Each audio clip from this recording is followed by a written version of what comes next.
Between 1659 and 1661, the Massachusetts Bay Colony executed 4 Quakers who refused to stay away from the Puritan Commonwealth.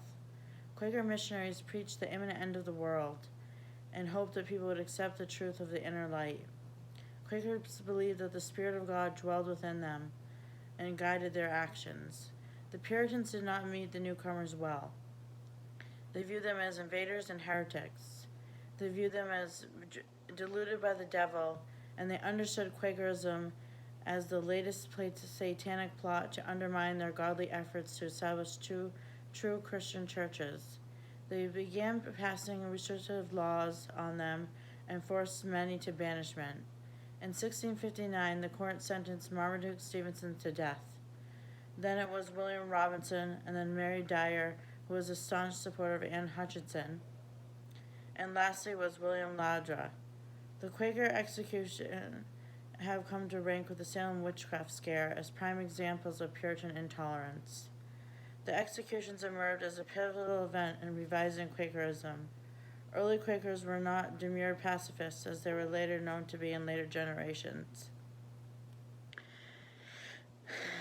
When they desired to present those executed as harmless, desired to present those who were executed as quietists and harmless, they had to rewrite their history.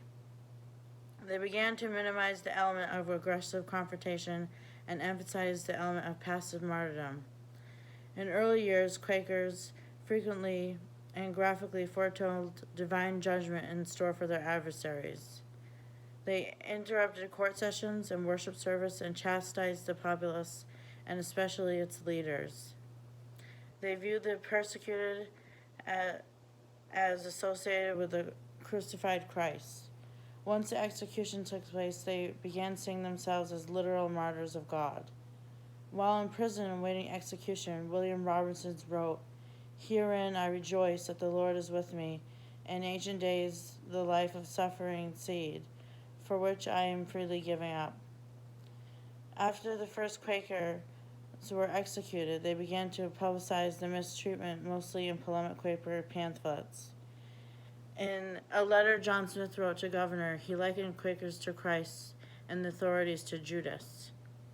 He also warned of judgment coming upon them without repentance. Quakers warned the authorities of judgment as well as the blood of the innocent. Quakers that wrote to English readers described the dead as martyrs, but did not necessarily rehearse the prophecies of punishment of New England. For early Quakers, the Old Testament retribution was used frequently. At the same time, the danger of persecution encouraged Quakers George Fox and Margaret Farlow to systemize the sect's beliefs and practice to publicize a new article commitment to pacifism. So they later became pacifists. As the commitment of pacifism and quietism spread, they began moving away from violent imagery and aggressive action. The newly adopted principle of pacifism bolstered the idea that the early witnesses went to the deaths as serene martyrs, and martyrs gave the sect of heroic past, one that could inspire a new generation of the faithful, even as it enhanced the sect's reputation among non-friends. Some found it difficult to abandon the confrontational styles, such as George Keith and Thomas Mall.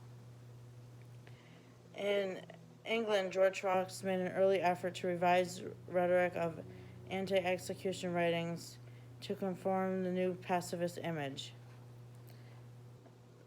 There was a transition from the prophetic tradition to the inoffensive martyr. As one of the numerous events in Puritan history, this execution would give them a stigma as hypocrites that still exists today. They came for freedom, but they wouldn't give freedom to others.